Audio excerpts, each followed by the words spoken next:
এই ধরনের চিন্তা যাদের, যে নামাজ রোজা আল্লাহর কথা মতো ধর্ম আর রাজনীতি আলাদা, এই চিন্তা যারা করে তাদের সম্পর্কে আল্লাহ কি বলেন দেখুন।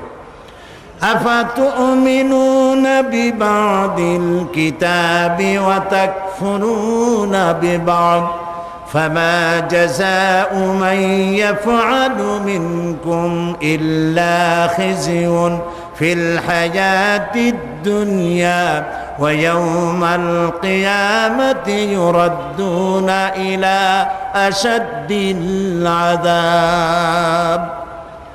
আবার তুমিনুনা বিবাদিল কিতাব ওয়া তাকফুরুনা বিবাদ, তোমরা কোরআনের কিছু কথাকে স্বীকার করবে আর কিছুকে করবে অস্বীকার।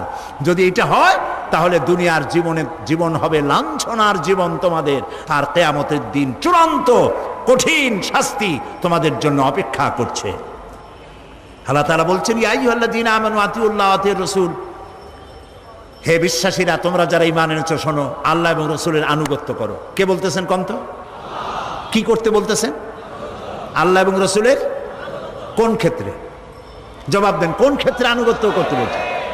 যদি সকল ক্ষেত্রেই হয় তাহলে ধর্মনিরপেক্ষ মতবাদীরা কি জবাব দিবেন? প্রিয় ভাই সব, সুতরাং মুসলমান হয়ে যে ব্যক্তি ধর্মনিরপেক্ষ মতবাদের অনুসারী হয় সে তার নিজের সাথে, নিজের ঈমানের সাথে প্রতারণা করে। এ ব্যক্তি মুসলমান হতে পারে না, অবশ্যই মুনাফিক।